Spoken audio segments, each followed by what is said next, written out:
بابو سہام الفرس، واہ، گھوڑے کو مال غنیمت میں حصہ ملنا.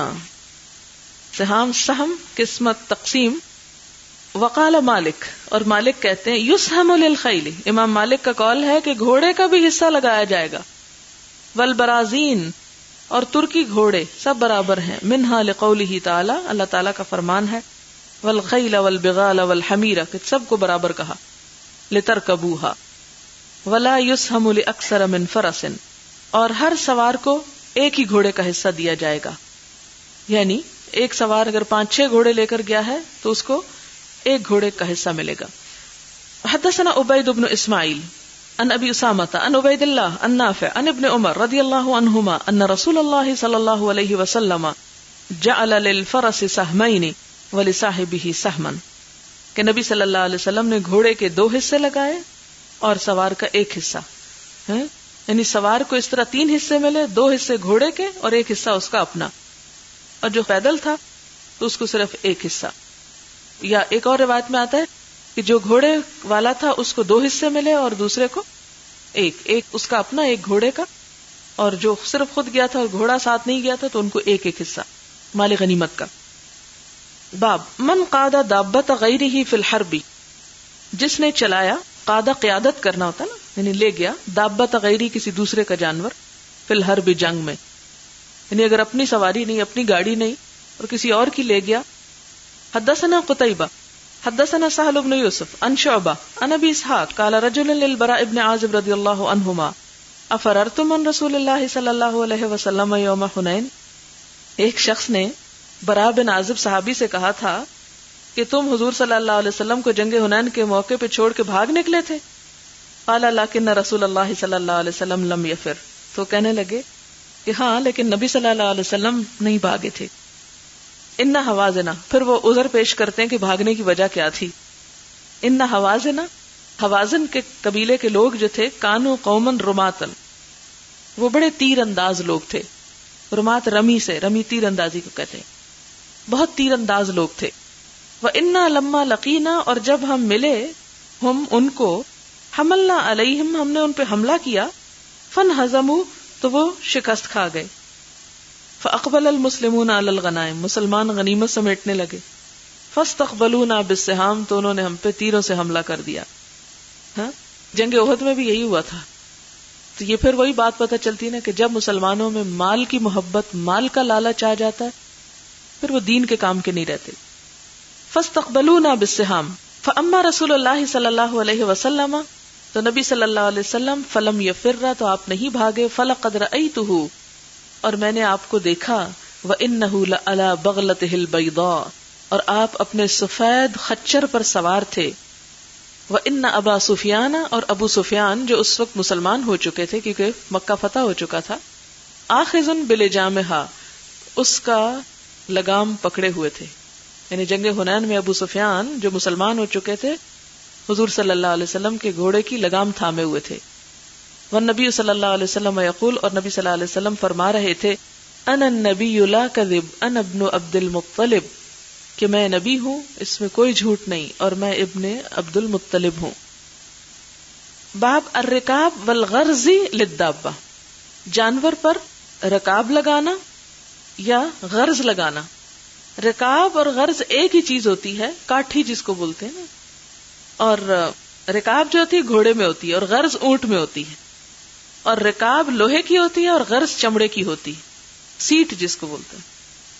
حدثنی عبید بن اسماعیل عن ابی اسامہ عن عبید اللہ عن نافع عن ابن عمر رضی اللہ عنہما عن النبی صلی اللہ علیہ وسلم انہ کان اذا ادخل رجلہ فی الغرز، کہ نبی صلی اللہ علیہ وسلم جب اپنا پاؤں رکاب میں رکھتے، واستوت بہ، اور درست ہو جاتی ساتھ آپ کے ناقت ہو، آپ کی اونٹنی، قائمتن، سیدھی ہو کر، احل من عند مسجد ذی الحلیفہ، تو آپ صلی اللہ علیہ وسلم ذو الحلیفہ کی مسجد کے پاس لبیک پکارتے، یعنی نیت کرتے.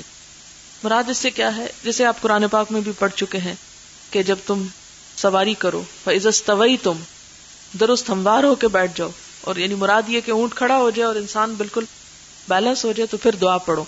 آپ صلی اللہ علیہ وسلم بھی اسی طرح جب عمرے کے لیے جاتے تو ذو الحلیفہ کی مسجد کے پاس احرام پہن کے اونٹنی پہ بیٹھتے، اونٹنی کھڑی ہو جاتی اور روانہ ہونے لگتی، اس وقت آپ احرام کی نیت کرتے، لبیک شروع کرتے. یعنی مدینہ سے نکلتے ہی نہیں کرتے تھے. ذوالحلیفہ کتنا دور ہے مدینہ سے؟ 6 میل.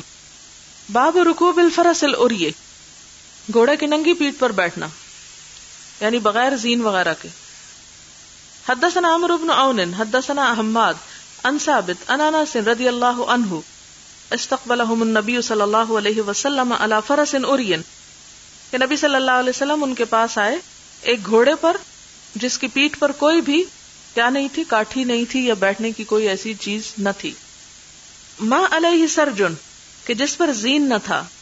فی عنقہ سیف، اور آپ کی گردن میں تلوار لٹک رہی تھی. یعنی بہت بہادری کے ساتھ کہ فوراً سیدھے سوار ہو گئے گھوڑے کے اوپر، کچھ بھی اس پہ باندھا نہیں. یعنی کچھ اوپر سیٹ ویٹ رکھ کے جب بیٹھتے تو آرام دہ ہوتی سواری، لیکن اگر ننگی پیٹھ پہ بیٹھے تو یہ بڑی ہمت کا کام ہوتا ہے. باب الفرس القطوف، قطوف کہتے ہیں سست رفتار، سست رفتار گھوڑا.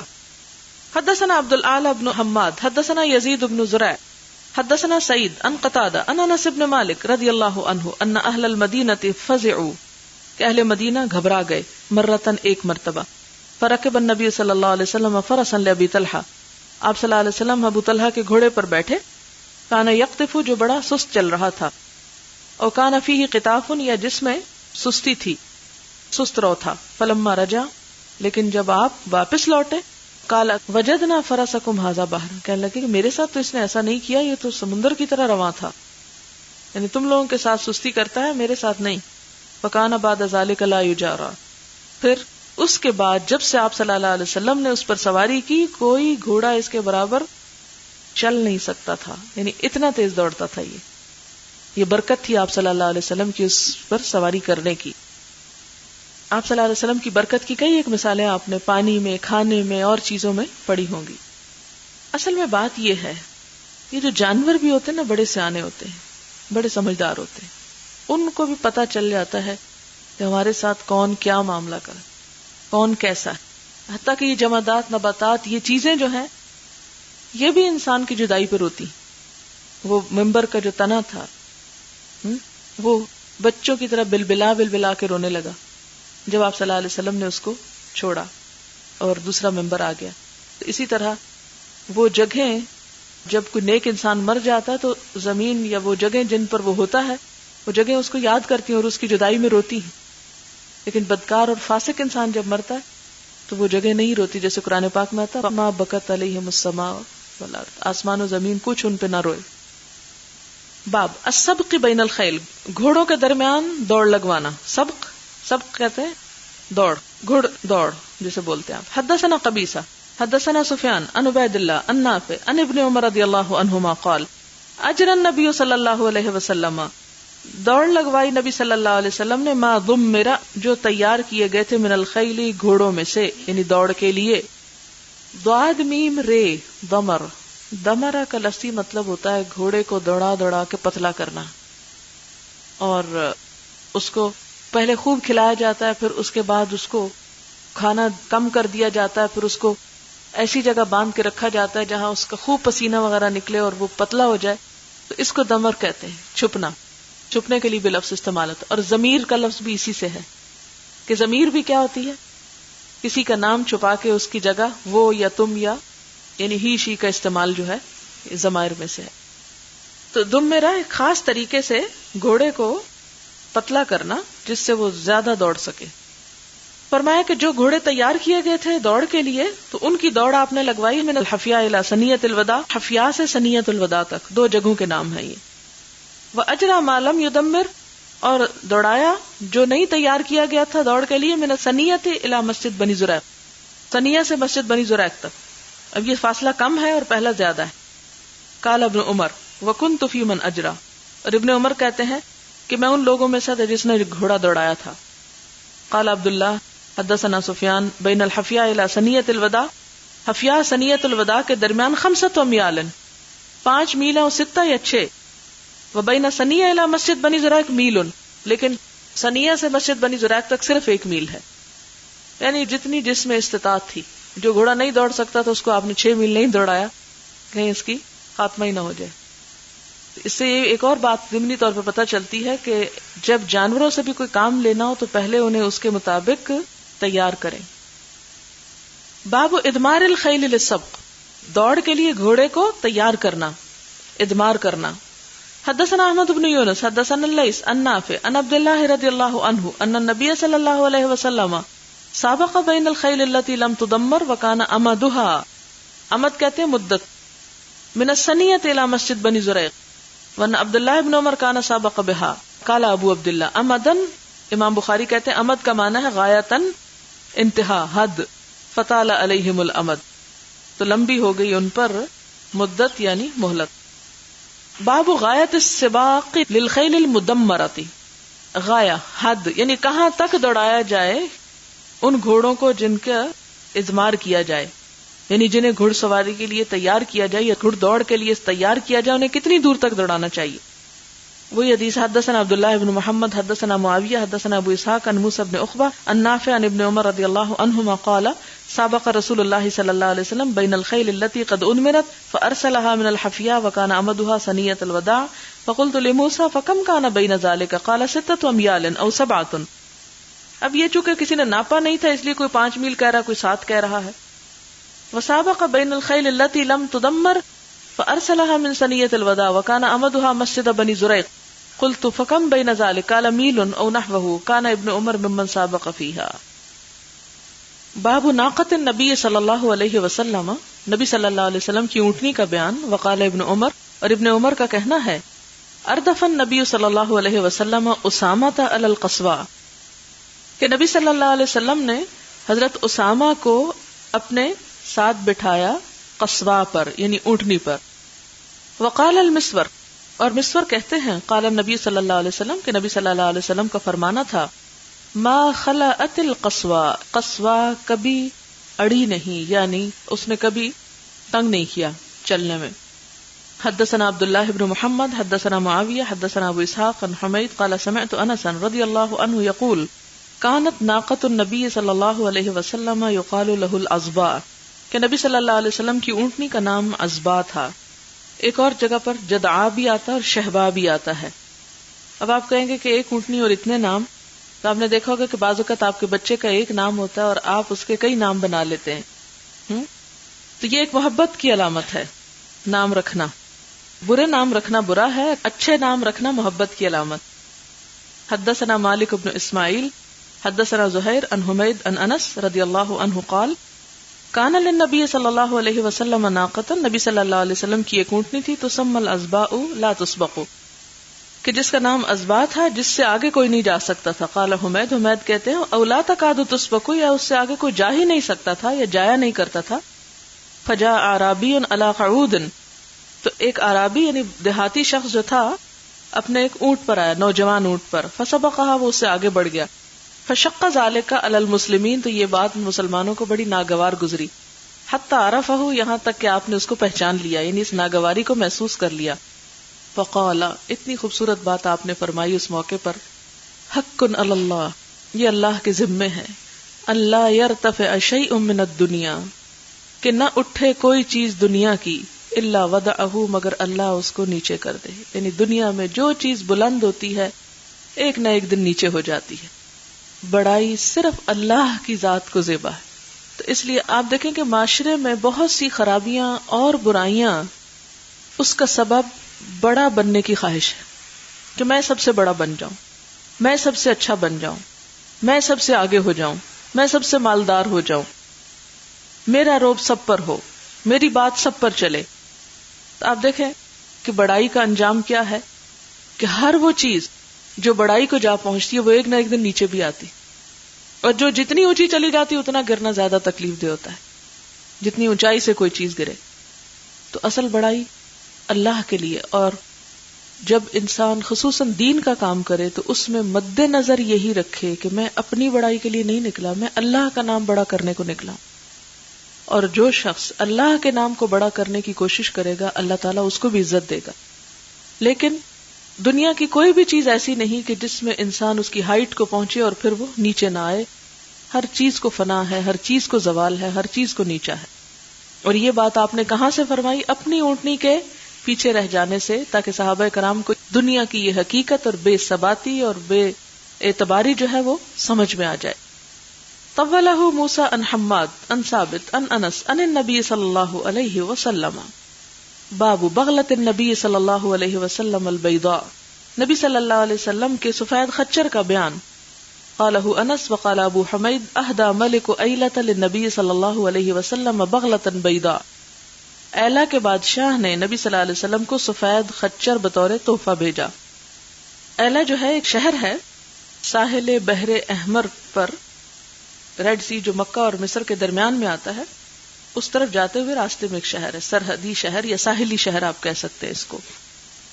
کہا یہ جاتا ہے کہ یہ وہاں پر ہے جہاں حجاز کی حد ختم ہوتی ہے، شام کی حد شروع ہوتی ہے، مدینہ سے 15 منزل کے فاصلے پر ہے. بادشاہ کا نام یوحنا بن روبا تھا. حدثنا عمرو بن علی حدثنا یحییٰ حدثنا سفیان قال حدثني ابو اسحاق قال سمعت عمرو بن الحارث قال ما ترك النبي صلی اللہ علیہ وسلم، نہ چھوڑی نبی صلی اللہ علیہ وسلم نے الا بغلته البیضاء، مگر اپنی سفید خچر، وسلاحه اور اپنے ہتھیار، واردن اور کچھ زمین، ترکها آپ نے چھوڑا اس کو صدقتاً بطور صدقہ. یعنی جب آپ فوت ہوئے تو آپ کے مال میں سے کل یہ چیزیں بچی ہوئی تھی، کچھ زمین تھی، کچھ اسلحہ تھا اور خچر تھا. زمین کیا تھی؟ فدق کا آدھا حصہ، وادی القریٰ کا تہائی حصہ، خیبر کا خمس میں سے آپ کا حصہ، اور بنی نذیر میں سے جو آپ نے چنی تھی. انہی چیزوں کو حضرت فاطمہ الزہرا نے حضرت ابوبکر صدیق رضی اللہ تعالیٰ عنہ کی خلافت میں ان سے مانگا تھا، اور حضرت ابوبکر نے ان کو یہی حدیث سنائی تھی کہ پیغمبروں کا کوئی وارث نہیں ہوا کرتا، جو کچھ وہ چھوڑ جاتے ہیں وہ صدقہ ہوتا ہے. یہی حدیث ہے وَأَرْضًا تَرَكَهَا صَدَقَةً. حدثنا محمد بن المثنى حدثنا يحيى بن سعيد عن سفيان قال حدثني ابو اسحاق عن البراء رضي الله عنه قال له رجل يا ابا عمارة. براء بن عازب سے روایت ہے کہ ایک شخص نے ان سے کہا، ابو عمارہ یہ براء کی کنیت ہے، ولیتم یوم حنین، تم نے پیٹ پھیری تھی حنین کے دن؟ قال لا واللہ ما ولی النبی صلی اللہ علیہ وسلم. اب یہ دیکھیں کہ ہر دفعہ وہ اقرار نہیں کرتے کہ ہم نے پیٹ پھیری تھی، کہتے ہیں نبی صلی اللہ علیہ وسلم نے نہیں پھیری. کیونکہ آپ کو پتا ہے کہ یہ بہت ہی ناپسندیدہ چیزوں میں سے ہے تولی یوم الصح. ولکن واللہ سرعان الناس فلقیہم حوازن بالنبل. کہتے ہیں کہ جلد باز لوگوں نے پیٹ پھیری، اور جیسے کہ پیچھے آپ پڑھ چکے ہیں کہ وہ مال غنیمت کو پڑ گئے. فلقیہم حوازن بالنبل، تو حوازن کے کافروں نے ان کو تیروں پہ دھر لیا. والنبی صلی اللہ علیہ وسلم علی بغلۃ البیضاء، اور آپ اپنے سفید خچر پہ تھے. وابو سفیان بن الحارث آخذ بلجامھا، اور ابو سفیان بن حارث اس کی لگام پکڑے ہوئے تھے. والنبی صلی اللہ علیہ وسلم یقول انا النبی لا کذب انا ابن عبد المطلب. باب جہاد النساء، عورتوں کا جہاد.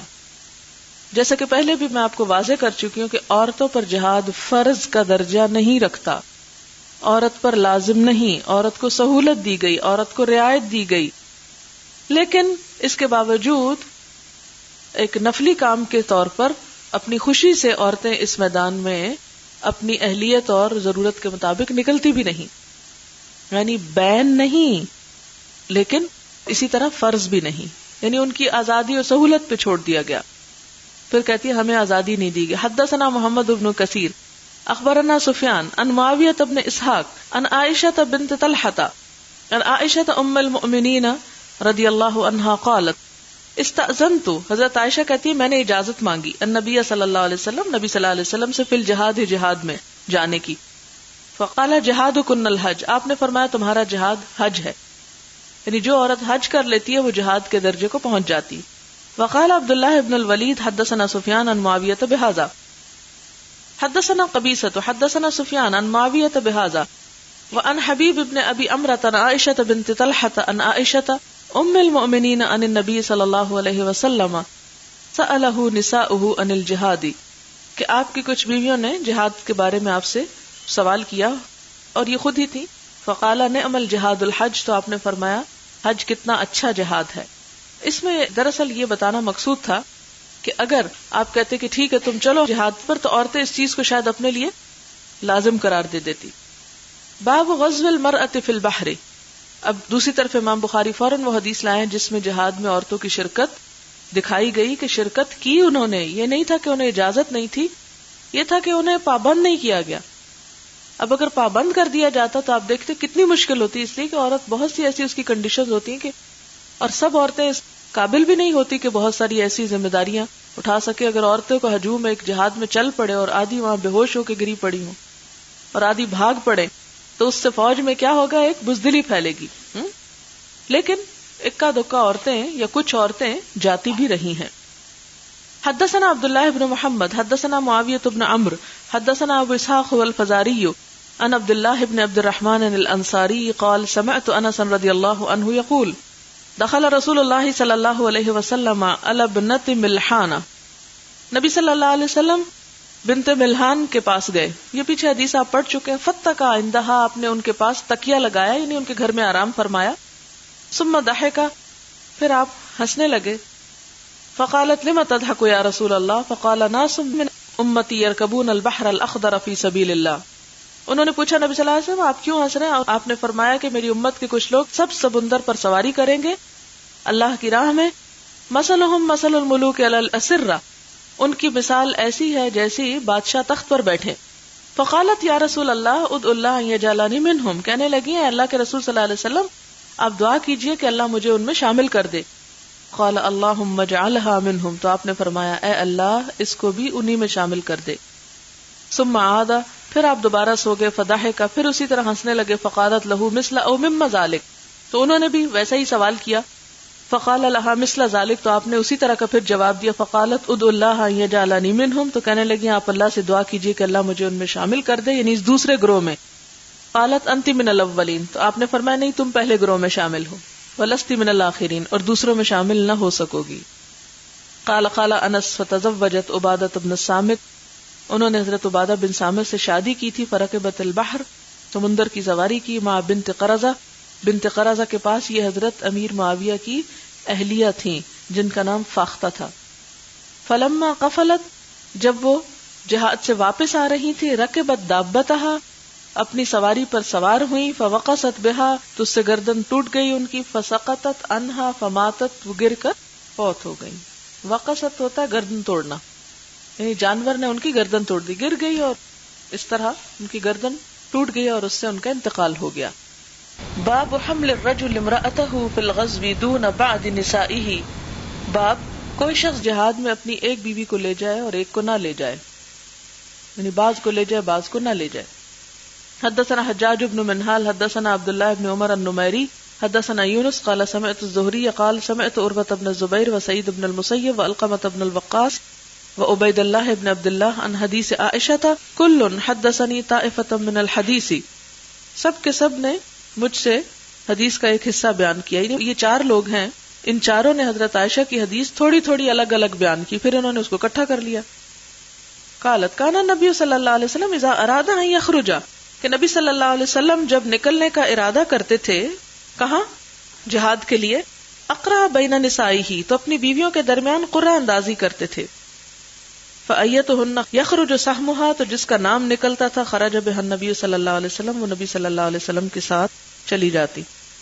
فاقرا بیننا، حضرت عائشہ کہتی ہے کہ ایک دفعہ آپ نے ہمارے درمیان قرعہ ڈالا. فی غزوۃ، غزوہ کے موقع پر، غزاہا جس پہ نبی صلی اللہ علیہ وسلم نے غزوہ کیا، یعنی جس میں آپ شریک ہوئے. فخرج فیہا سہمی، تو اس میں میرا نام نکلا. فخرجت مع النبی صلی اللہ علیہ وسلم، میں نبی صلی اللہ علیہ وسلم کے ساتھ گئی. بعد ما انزل الحجاب، اس کے بعد کہ حجاب اتر چکا تھا. یعنی یہ بتانا کیا مقصود ہے کہ حجاب کا مطلب گھر بیٹھنا نہیں ہے، حجاب کا مطلب زینت چھپانا ہے. یعنی خاص طور پر حضرت عائشہ جو ہیں یہ اس بات کو مینشن کرتی ہیں، ورنہ آج اگر کوئی بھی بات ہوتی ہے تو عموماً علماء سے بات ہو تو وہ کہتے ہیں کہ یہ بات ہوگی حجاب اترنے سے پہلے کی، لیکن یہاں حضرت عائشہ کی وضاحت ہے اس بات پر کہ ہم حجاب کے اترنے کے بعد بھی عورتیں جہاد پر جاتی رہیں، پہلے بھی جاتی تھیں اور بعد میں بھی گئیں. صرف یہ ہے کہ عورت نکلتے وقت اپنی زینت کو چھپا لے. باب غزو النساء وقتالہن مع الرجال، عورتوں کا جنگ کرنا اور مردوں کے ساتھ لڑائی میں شریک ہونا. حدثنا ابو معمر حدثنا عبد الوارث حدثنا عبد العزیز عن انس رضی اللہ عنہ قال لما كان يوم احد، احد کے دن انہزم الناس عن النبی صلی اللہ علیہ وسلم، نبی صلی اللہ علیہ وسلم کو لوگ چھوڑ گئے، یعنی بھاگ نکلے. کالا، حضرت انس کہتے ہیں وَلَقَدْ رَأَيْتُ عَائِشَةَ بِنْتَ أَبِي بَكْرٍ، میں نے خود دیکھا حضرت عائشہ بنت ابی بکر کو، و ام سلیم اور ام سلیم کو، یہ ام حرام بنت ملحان کی بہن ہے، حضرت انس کی والدہ، وَإِنَّهُمَا لَمُشَمِّرَتَانِ، کہ وہ اپنے کپڑے کو سمیٹے ہوئے تھی، یعنی اپنی جو ازار تھا یا جو شلوار تھی اس کو اوپر اٹھائے ہوئے تھی. اوپر کیوں اٹھائے ہوئے تھی؟ تاکہ اٹک کے گر نہ جائیں. مشمرتان کا مطلب ہوتا ہے پنڈلی ننگی کر کے اوپر کرنا کپڑا. ارا خدم سوقہما، میں ان کے پاؤں کی پازیبیں دیکھ رہا تھا. تنفذان القربہ، کہ وہ مشقیں بھر کے لا رہی تھی. وقال غیرہ تنقلان القربہ، دوسروں نے کہا کہ وہ مشقیں ڈھو رہی تھی. علی متونہما، اپنی پیٹھ پر. ثم تفرغانہ فی افواہ القوم، پھر وہ پانی ڈال رہی تھی لوگوں کے منہ میں، یعنی زخمی جو پڑے ہوئے تھے ان کو آ کے پانی پلا رہی تھی. ثم ترجعانی، پھر واپس جاتی. فتملآنہا، پھر مشقیں بھر کے لاتی. ثم تجیعانی، پھر آتی. فتفرغانہ فی افواہ القوم، اور پھر وہ زخمیوں کو پانی پلاتی. اور جنگ احد جیسا کہ آپ جانتے ہیں کہ مدینہ کے بالکل ابتدائی دنوں میں ہوئی، یعنی 2 ہجری میں 3 میں میرے خیال میں. تو اس وقت ابھی حجاب کا حکم نازل نہیں ہوا تھا، اس لیے اگر انہوں نے پانچے اٹھائے ہوئے تھے تو ایک اس کی تعویل یہ بھی کی جا سکتی ہے کہ ابھی حجاب کا حکم ہی نہیں آیا تھا. اور دوسری بات یہ ہے کہ جہاں ایمرجنسی ہو، جو جہاد کا موقع ہے وہ عام بازار میں جانے کا موقع نہیں کہ آپ کہیں کہ ہم بھی پنڈلیاں ننگی کر لیتے ہیں، کیونکہ حضرت عائشہ کی ننگی تھی، حضرت ام سلیم کی. تو وہ ایک کام کے موقع پر آپ دیکھیں کہ جب ایک کام کا وقت ہوتا ہے تو اس وقت، اور ایک جنگ ہو رہی ہوتی ہے تو اس وقت احکام بدل جاتے ہیں. اب اس کو جنرلائز کر کے عام زندگی میں لے آنا جو ہے، اس کی اجازت کہیں نہیں ملتی. یہ اس حکم کے پھر خلاف ہوگا جو قرآن میں آ چکا ہے کہ اپنی زینت کو ظاہر نہ کریں. اور اس میں خاص طور پہ کیا کہا، وَلَا يَضْرِبْنَ بِأَرْجُلِهِنَّ لِيُعْلَمَ مَا يُخْفِينَ مِنْ زِينَتِهِنَّ، کہ اپنے پاؤں اس طرح زمین پر نہ مارے کہ ان کی چھپی ہوئی زینت سامنے آئے. اور اس کی تفسیر میں کیا کہا گیا کہ پاؤں کی پازیب وغیرہ یا ایسا زیور اگر پہنا ہوا ہو کہ جس کے چلنے سے بجنے کا احتمال ہو تو اس کو پھر چلتے وقت نہیں پہننا چاہیے. اور اس میں ایک اور چیز بھی نظر آتی ہے، اور وہ یہ کہ صحابیات جو تھی وہ اپنے زیور وغیرہ پہن کے رکھتی تھی. مرد نظر نہیں آتی تھی، عورتیں نظر آتی تھی. باب حمل النساء القربہ الی الناس فی الغزو، جہاد میں عورتوں کا مشقیں اٹھا کر مردوں کے پاس لے جانا. حدثنا عبدان اخبرنا عبداللہ اخبرنا یونس عن ابن شہاب قال ثعلبۃ بن ابی مالک ان عمر بن الخطاب رضی اللہ عنہ قسم مروتا بین نساء من نساء المدینہ. ایک دفعہ حضرت عمر رضی اللہ تعالی عنہ نے تقسیم کی مروتن چادریں، بین نساء عورتوں کے درمیان، میں نساء المدینہ مدینہ کی عورتوں، یعنی مدینہ کی عورتوں میں آپ نے چادریں تقسیم کی. مال غنیمت آیا ہوگا. فبقی مرۃ جید، تو ایک بہت اچھی چادر بچ گئی. فقال له بعض من عنده، آپ کے پاس کوئی شخص تھا وہ کہنے لگا، یا امیر المومنین، اے امیر المومنین، ائت ھذا ابنۃ رسول اللہ صلی اللہ علیہ وسلم التی عندک، یہ آپ دے دے نبی صلی اللہ علیہ وسلم کی نواسی کو جو آپ کے پاس ہیں. اور یہ حضرت ام کلثوم ہیں جو حضرت علی کی صاحبزادی تھی اور حضرت عمر کی اہلیہ تھی. وہ کہتے ہیں کہ التی عندک، یعنی جو تمہارے پاس ہیں، یعنی تمہاری بیوی ہیں. یریدون ام کلثوم بنت علی، ان کا اشارہ تھا کس کی طرف؟ آپ کی اہلیہ ام کلثوم کی طرف. فقال عمر، حضرت عمر کہنے لگے، ام سلیت احق کو، ام سلیت جو ہے وہ زیادہ حقدار ہے اس چادر کی، اپنی بیوی کو نہیں دوں گا، ان کو دوں گا. کیوں؟ وَأُمُّ سَلِيت مِن نِسَاءِ الْأَنصَار، انصار کی عورتوں میں سے ہے، ممن بایا رسول اللہ صلی اللہ علیہ وسلم، جنہوں نے نبی صلی اللہ علیہ وسلم سے بیعت کی تھی. یعنی ان کی اس بیعت کی وجہ سے، اس خوبی کی وجہ سے انہوں نے ان کو زیادہ حقدار قرار دیا اس چیز کا جو ان کے پاس تھی، یعنی چادر.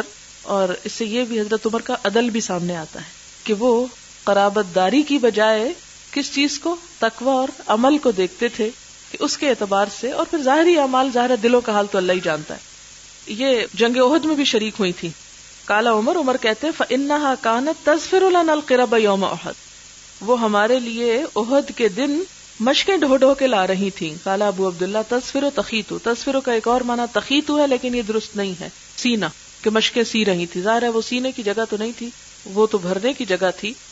تو اس سے کیا اندازہ ہوتا ہے، کس بات کا پتہ چلتا ہے کہ اگرچہ عورتوں پہ جہاد فرض نہیں ہے، لیکن اگر کوئی عورت نکلتی ہے تو اس کا یہ عمل قابل قدر ہوگا، مشکور ہوگا. اور اس عمل کی بنا پر حضرت عمر نے اس خاتون کو دوسری خواتین پر ترجیح دی. یعنی پیچھے دونوں طرح کی احادیث آ رہی ہیں. ازواج مطہرات نے حضور صلی اللہ علیہ وسلم سے پوچھا تو آپ نے کہا تم پہ فرض نہیں ہے, حج کر لو کافی ہے. پھر اس کے باوجود فرض نہ ہونے کے ہر جنگ میں جب آپ جاتے تو اپنے ازواج مطہرات کے درمیان قرعہ ڈال کے کسی نہ کسی کو ساتھ لے جاتے. حضرت عائشہ بھی کئی دفعہ گئیں.